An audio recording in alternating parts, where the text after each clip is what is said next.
What up, Cavs Nation? I'm your host, Ethan Sands, and this is another episode of the Wine and Gold Talk podcast. Y'all know we generally keep the pods 5 days a week, but some news came out and we couldn't do a disservice of not getting it to y'all. And I couldn't do it without my partner in crime and the man with the sources, Chris Fedor. What up, Chris? What's going on, Ethan? How are you, man? Well, Chris, it's been a hectic day for us both, but not more than the Cavs. For those who don't know, Darius Garland is expected to miss several weeks with a fractured jaw after a collision with Kristaps Porzingis in Thursday's game against Boston. Cleveland will also be without Evan Mobley for 6 to 8 weeks as he undergoes arthroscopic surgery on his left knee that has had him out for the last 4 games. Chris, when did you catch wind of these injuries and what are you hearing? Well, the Evan thing, you could kind of tell that something else was going on. He just had not been progressing a lot throughout the course of his recovery from knee soreness. And if you think about his knee soreness versus Karis LeVert's knee soreness and the timeline of both of them and what Karis was able to do behind the scenes when nobody was watching and what Evan was able to do behind the scenes, it just seemed like there was something else going on. I saw Evan the last time prior to Thursday's game. It was following shoot around, and he was going through a light shooting session, testing out his knee with assistant coach Luke Walton and a couple of members of the training staff. But he hadn't been doing any 2-on-2, no 3-on-3. And then before last night's game, JB Biggerstaff said that there was something evident in there that was bothering Evan in his knee, and that the Cavs were going to take their time and they were not going to put him in a situation where something even worse could happen. So Evan has been very, very quiet about this issue himself. He kept saying that he was okay, but it just didn't seem like he was making the progress in terms of his recovery. And I think that's what the Cavs recognized. They said, hey, look, like the rehab process that we have in place is not working the way that we intended. He's not making the progress that we want him to make. So let's take a further look at this thing and let's see if something else is going on. And then they determined that the best course of treatment moving forward was to get it cleaned up, get that loose body out of there, and see if, whenever it is he returns to the court, if that pain, if that soreness is going to go away. As for Darius, I mean, look, like that was a nasty hit that he took driving into Porzingis's hip. He was down on the court. It's funny because a couple of his teammates in the locker room after the game last night, Ethan, were like, hey, we thought you were just playing it up. We thought you were exaggerating, trying to get a call that you didn't get. And Darius was like, no, that really, really hurt. And he was spitting up blood. And in the locker room after, he was talking. He seemed fine. He was interacting with his teammates, but he did say that it was a hit that he took to Porzingis that really, really hurt him. And, anytime you have any of these kinds of injuries, usually what happens, Ethan, is that the team comes home from the road trip. They have their doctors examine a little bit further, something more detailed than what happens immediately after the game or during the game. And for the Cavs, they returned from Boston. They had both of these situations looked at, and they got, in this case, some pretty bad news. Yeah, and looking ahead to the Cavs having to deal with not having two of their starters in a season that has been plagued by injuries, let's look at some of the numbers of the Cavs already without these two players. The Cavs are 2-3 when Darius Garland doesn't play and 1-3 when Evan Mobley doesn't play this season. Overall, Cleveland is 8-12 without Mobley and 26-30 without Garland since they entered the league. So both losing records without those two guys. Looking at some defensive stats, Evan Mobley has the best defensive rating on the Cavs with 106.7 and the 8th best offensive rating with 108.9, while Darius Garland has the 4th best defensive rating on the Cavs with 108.6 and the 4th best offensive rating with 112.7. The Cavs' defensive rating without Evan Mobley this season as a whole, 115.3, which is slightly worse than the Brooklyn Nets' regular defensive rating, who have a rating of 115.0.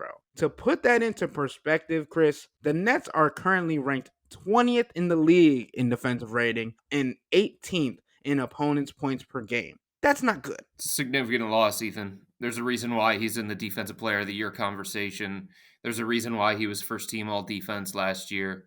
There's a reason why this team functions at such a high level on the defensive end of the floor with him and Jared Allen together.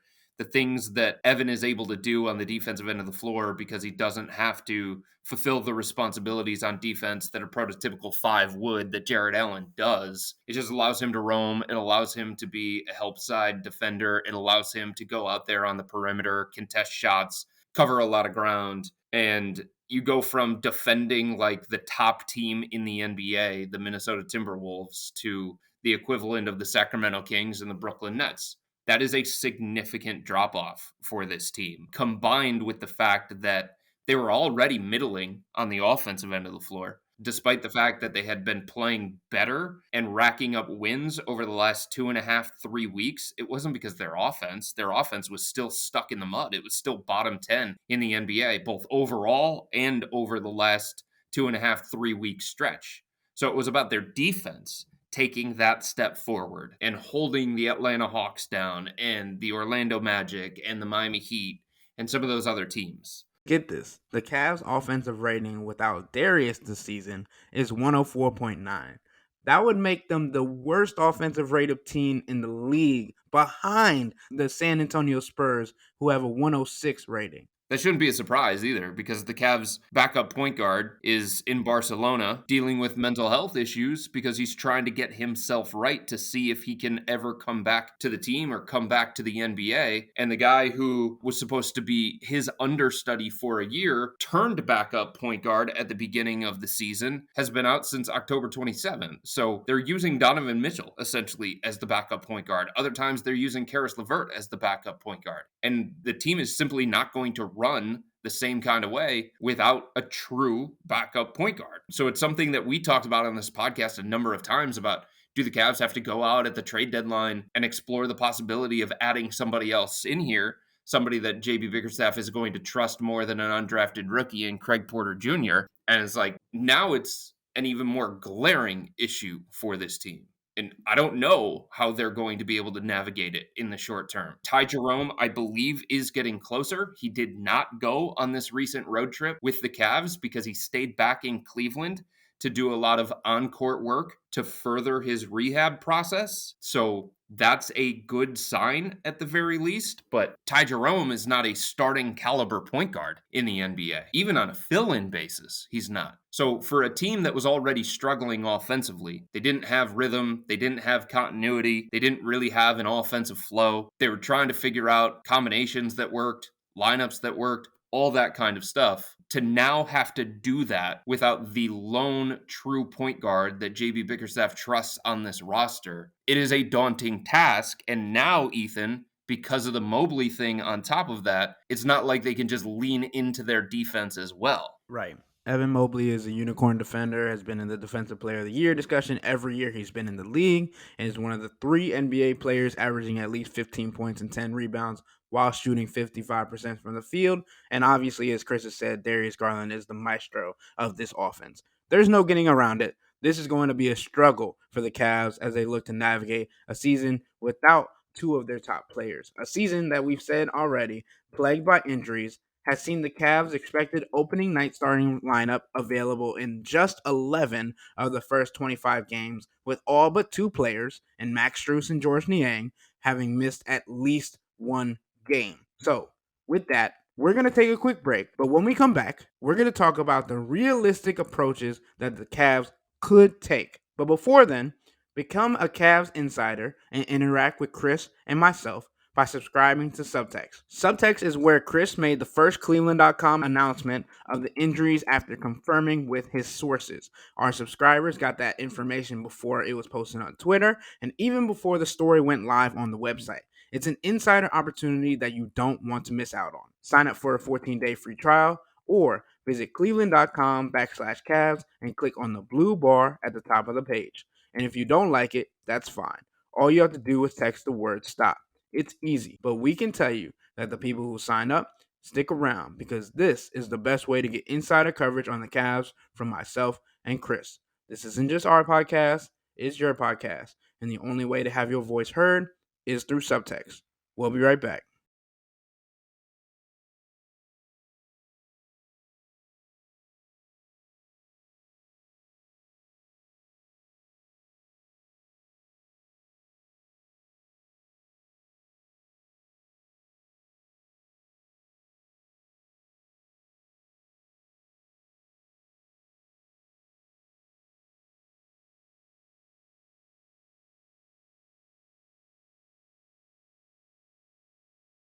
All right, we're back. I sent out a subtext earlier asking to hear the opinions and questions from our subscribers, even in just mentioning that it's a safe space if people just want to rant, because that's how we get down on the subtext channel about the situations unfolding with Evan and Darius's injuries, because it's just a lot to take in all at the same time. Here was the resounding themes from those messages. Fire JB, bring up Amani Bates and Isaiah Mobley, start Craig Porter Jr., and trade Donovan Mitchell. Let's get into each of these topics individually, Chris. Since the first round exit to the Knicks, the Cavs faithful has been calling for JB Bickerstaff's dismissal. Chris and I have said that we believe that the Cavs would potentially wait until this postseason run to see if JB would remain the coach based on his decision making and other things. But now, as Cleveland sits at 13 and 12, I sit here with the belief that JB's opportunity to showcase his coaching abilities is being put under a microscope with Evan and Darius being out. And if the Cavs, who are currently ninth in the Eastern Conference, fall under 500 and continue to lose, especially to teams like the Wizards, who they play 4 times between January and February, or the Spurs, who the Cavs play twice between January and February, there could be consideration to moving in a different direction, but it also depends on the play of the players, of course. What do you think, Chris? I just don't understand what people want JB to do in this kind of situation. In no way do I think the next month, month and a half is a reflection on how good he is as a coach. I think the real question coming into this year with JB is, could he help this organization take the next step? The most difficult thing to do in the NBA, Ethan, is go from good to great.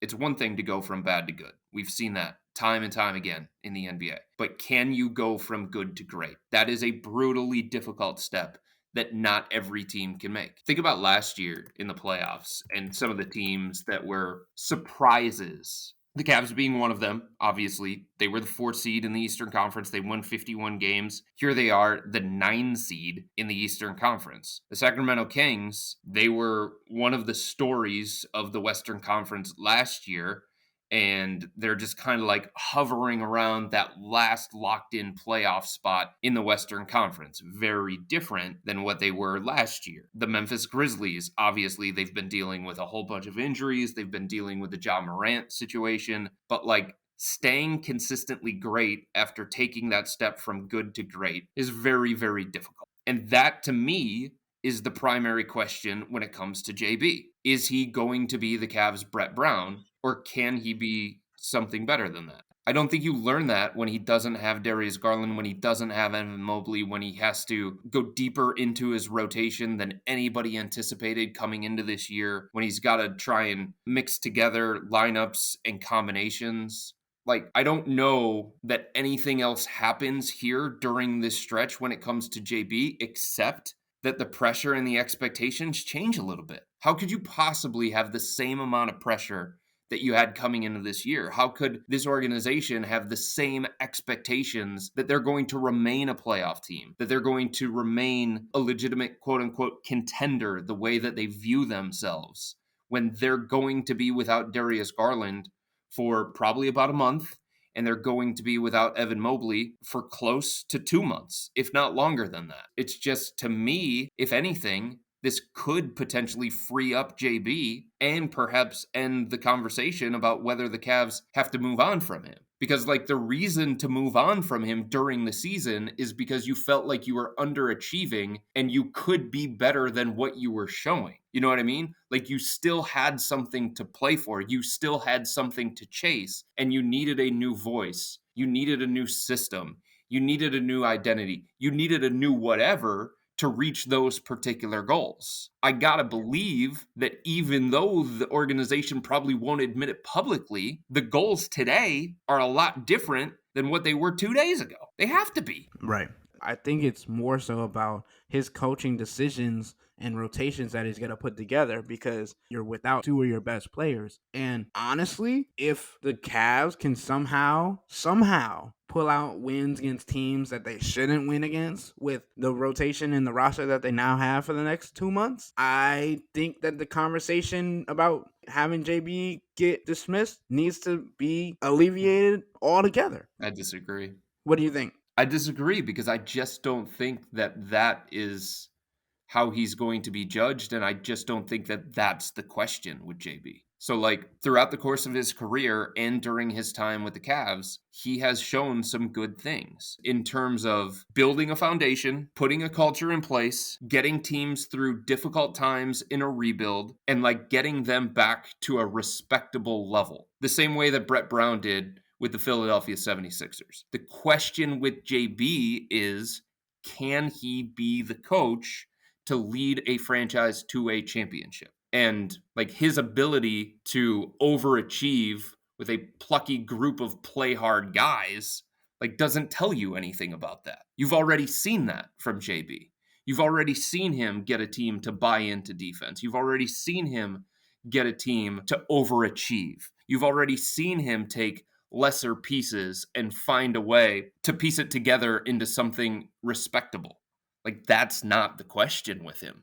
The question with him is, can he get this organization to the level of Boston, to the level of Milwaukee? Is he good enough as a tactician, as an X's and O's guy, as an in game adjuster when it comes to a potential 7-game series against some of the better tacticians in the NBA that he's going to face if this team is going to take the next step?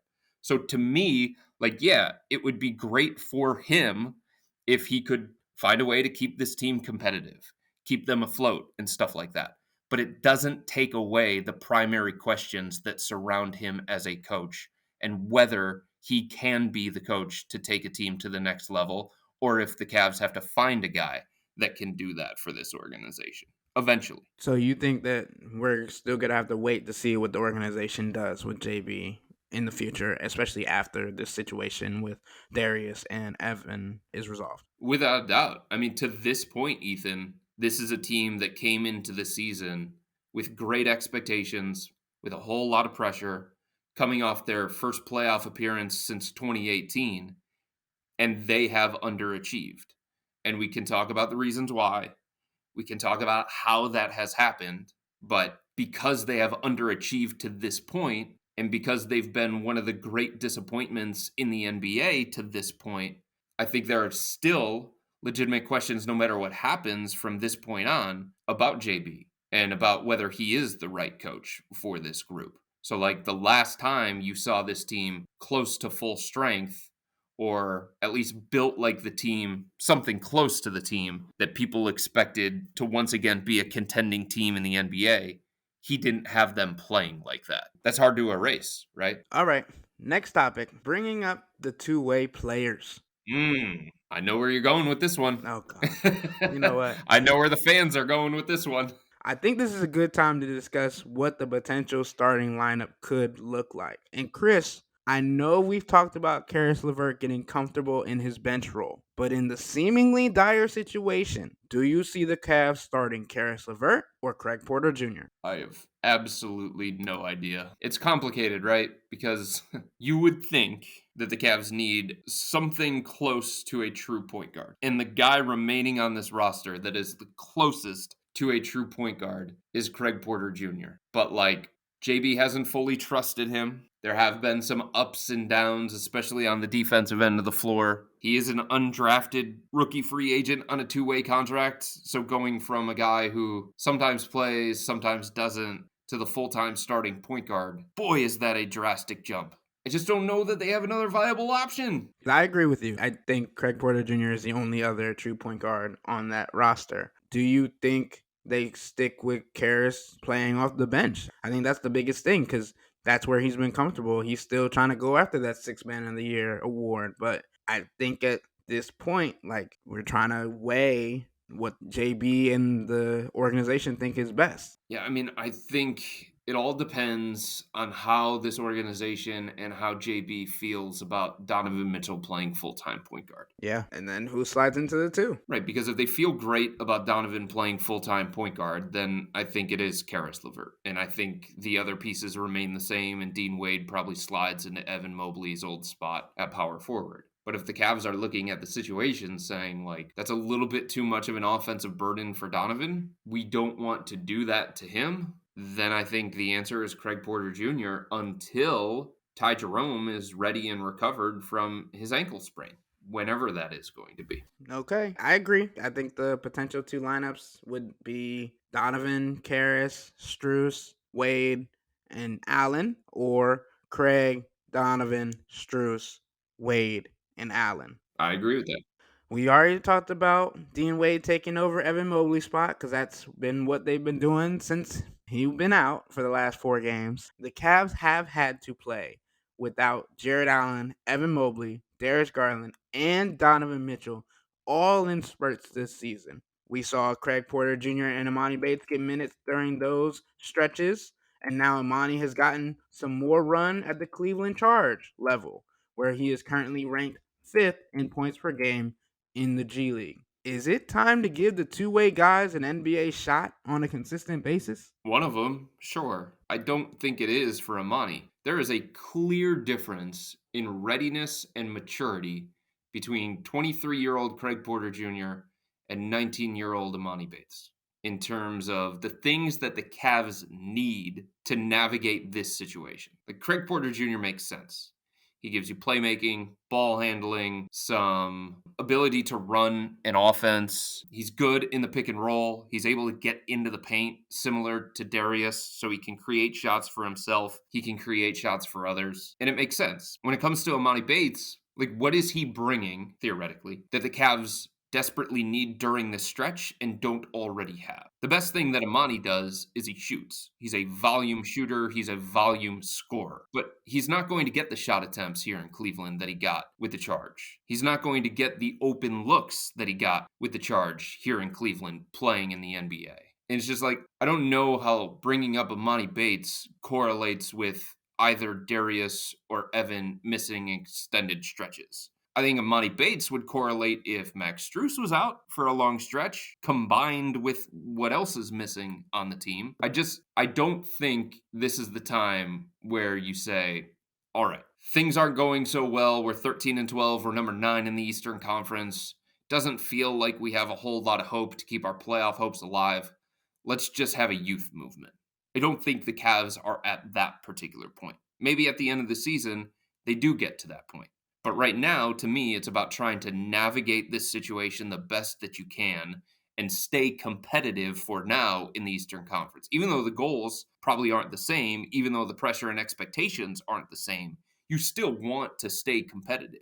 You still want to see if you can keep this thing together long enough for when Darius comes back, when Evan Mobley comes back. It's not time, in my opinion, for this full-on youth movement. And I just don't know why bringing up Amani Bates is even in the discussion when how much is he going to play? What's his role going to be? So like let's look at this. We know that JB is most comfortable with a 9-10 man rotation. Okay. So if we're looking at it and we're taking Darius out of the mix and we're taking Evan Mobley out of the mix, I don't know what the starting lineup's going to be, but I think we can say that the top 5 in the rotation are Donovan Mitchell, Karis LeVert, Max Strus, Dean Wade, Jared Allen. Whether that's the starting lineup, that remains to be seen, but they're the top 5 in the rotation, okay?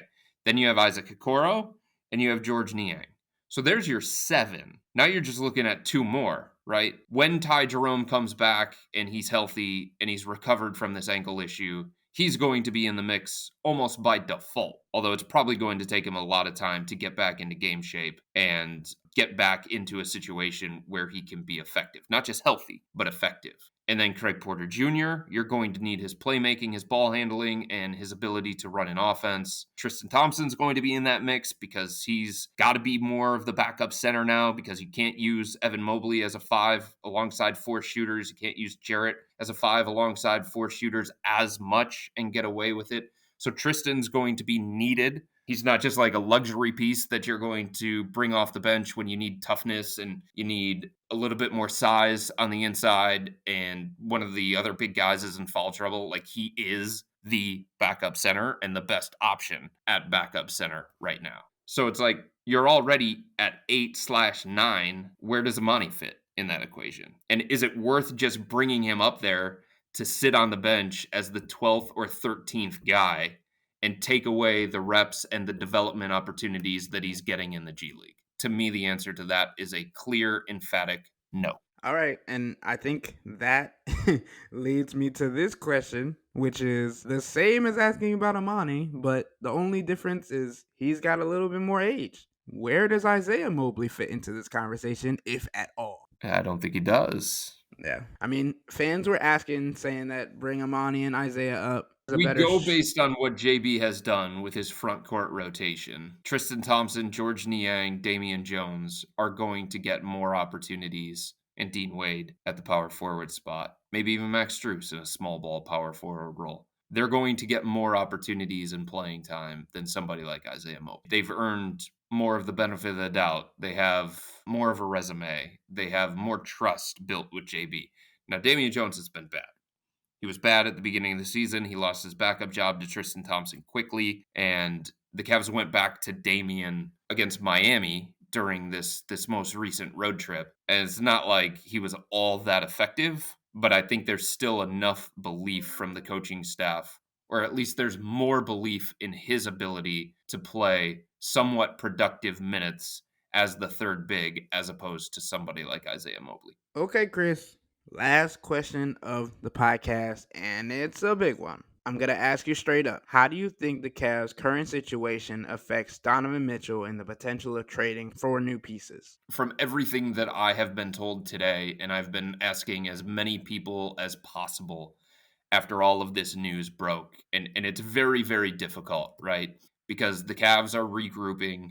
They're probably reevaluating everything. They're trying to wrap their heads around the situation that they're about to be in. Ethan, they were about to enter a 4-game homestand with some winnable games where they could build momentum, they could build consistency and continuity, and all that kind of stuff, right? And they could feel better about themselves going into the new year. And now that's just all thrown into chaos. So I think they're still trying to wrap their heads around this and figure out their best potential direction, both the coaching staff and the front office. But everything that I have gathered today, earlier this morning when I made calls on this, and this afternoon when I made calls on this, is that the Cavs don't have any kind of increased appetite when it comes to trading Donovan Mitchell as a result of this. They truly believe in this roster that they have, and they just want to see what it looks like when they're all together. They're not going to have that opportunity for a long time, but I just don't see them pushing that button, one that they cannot undo, one that is a major button to push. I can't see them pushing it until they know for sure what this looks like. This team that they assembled that they thought was going to be a competitor in the Eastern Conference, the team that they haven't gotten an opportunity to see. It's hard for me to sit here and say that just because Darius is going to miss an extended amount of time and Evan Mobley is going to miss an extended amount of time, that the Cavs are going to change their thinking on that so drastically that they are going to trade away their best player and one of the 20 best players in the NBA. So Donovan has a player option in 2025-26. This season seems like it hasn't had a lot of opportunities for that main group to get a visual together. Is next year the make or break year? Because I feel like we have to look that far if we're talking about them not being able to see what they need to see from the starting five that they wanted in the roster at full health that they needed to get a clear representation of what this team can be. Well, Ethan, I thought this was the make or break year. I thought this was the pressure packed year. So if it's no longer this year, then yes, it would absolutely be next year. I think the most likely outcome for the Cavs, I think something that we have to point out here too, Ethan, is that who knows where the Cavs are going to finish this season. Right now, they're number 9 in the Eastern Conference. And it's not like they were playing all that well. And there was a real possibility that even close to full strength, that they were just going to hover around 500 and maybe even have to fight their way into the playoffs through the play-in tournament. Like we talked about it, Indiana probably isn't going anywhere. Like they're not going to collapse completely and fall outside the top 10 or something like that. Boston, Milwaukee, Philly, they've all separated themselves. The Magic seem more real than not at this point. So it was going to be a battle anyway for the Cavs to earn one of the top 6 locked in playoff spots in the Eastern Conference. And there was no guarantee that it was going to happen, even if they got close to full strength, even if they had more time together. But in saying all of that, like right now they're 9, And there's a real possibility that not only do they miss the playoffs, but they miss out on the play-in tournament. Like, this is Evan Mobley we're talking about that they're going to be missing for 2 months, maybe even longer. This is Darius Garland. These are some of their most important players. These are some of their barometers for success. So I don't think it's outrageous to sit here and wonder, can they even stay in the play-in tournament mix? And if that's the case, they do have their 2024 first round pick. Like, of all the picks that they're giving to the Utah Jazz as a result of the Donovan Mitchell trade, one of the ones that they're keeping for themselves is this year's pick. So that could become a pretty important asset. And if they don't feel like they can stay in the play-in tournament mix, then I think what they're more likely to consider, rather than the Donovan Mitchell button, which it would take a massive haul for the Cavs to even consider it. And I just don't think they have an appetite for it. But I think it's much more likely that they think about, what can we get in a package involving Isaac Okoro? What can we get in a package involving Isaac Okoro and Ricky Rubio's team-friendly contracts? What about Karis LeVert?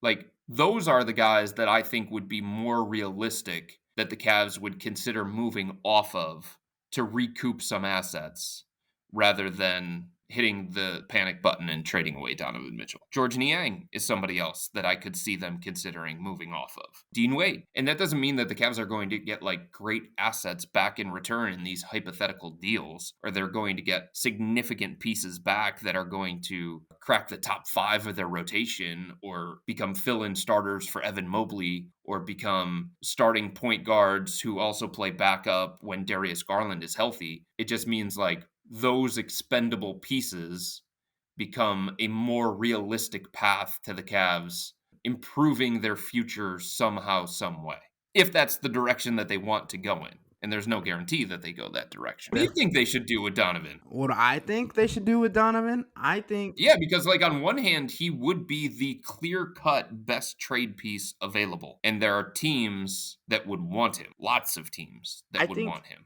I honestly think they did too much to get him here to just go ahead and trade him away.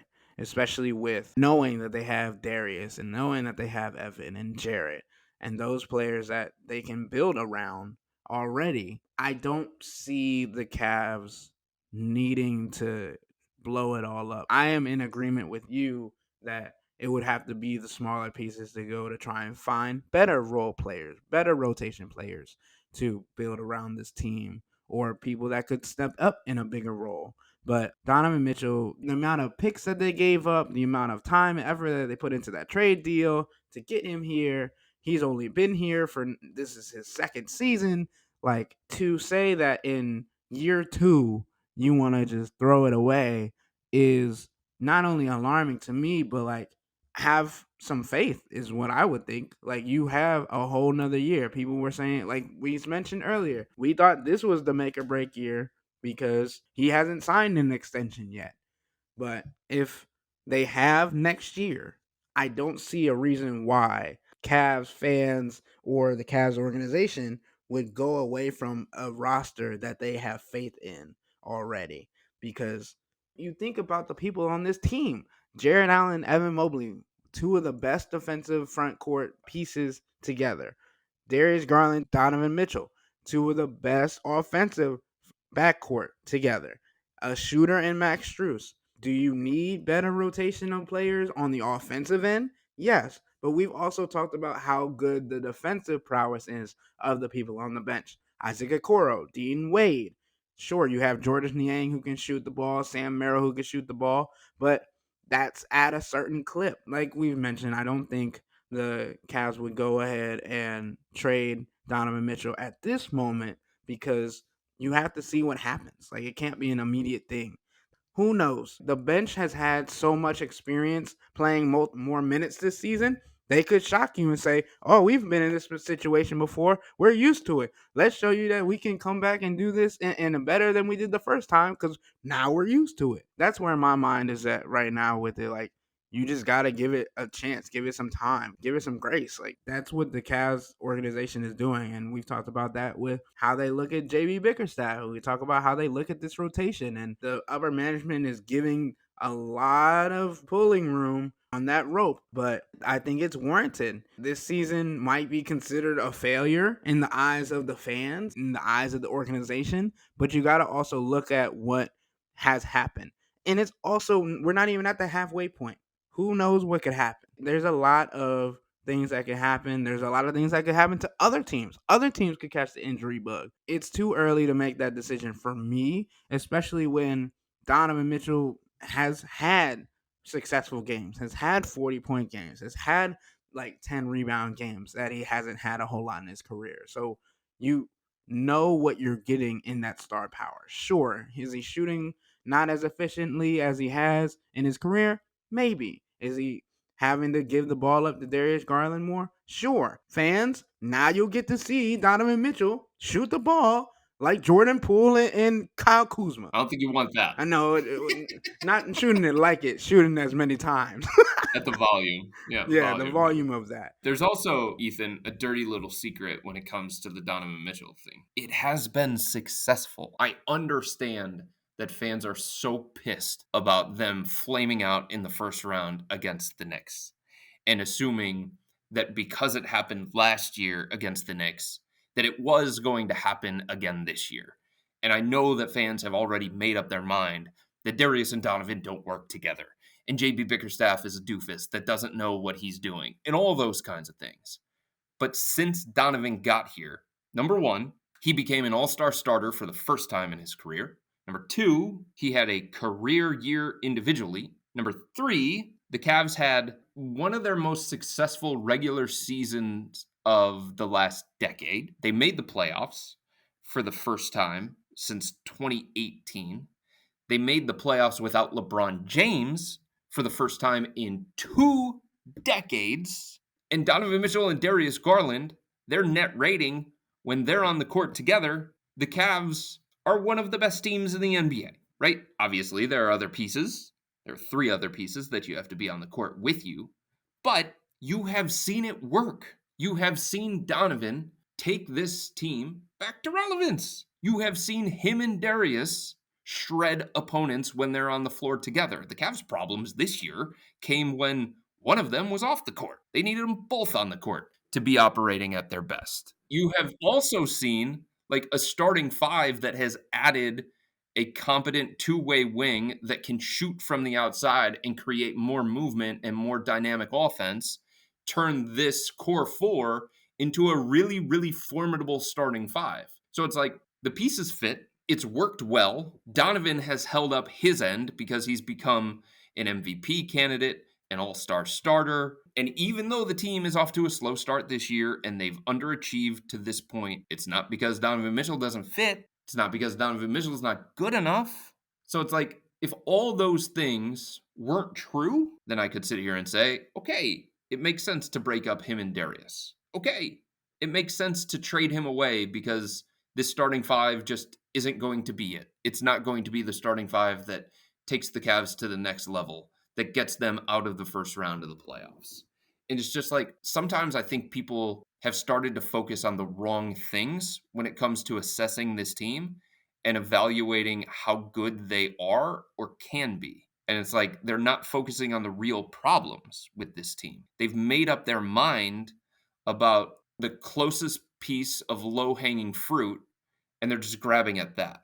And I think the Cavs fans will be or would be absolutely pissed off if the Cavs traded Donovan to another team in the Eastern Conference and he came back and shredded this team. Because ultimately, that's what it would look like. Because Donovan Mitchell is 27 years old. He's in his prime. He finished 6th in the MVP voting last year. 6th. And you want to send him away for some pieces that you don't know if could or could not work, right? And for at least the next 3 years, who knows how he is when he gets to 30 years old. You know that he is going to be a high level player, top 10, top 15 player in the league, potentially. I'm going to end on that because we've beat the horse on the head with that one. So I don't think it's smart for the Cavs fans to think Donovan Mitchell to get traded. I don't think it's going to happen. Point blank, period.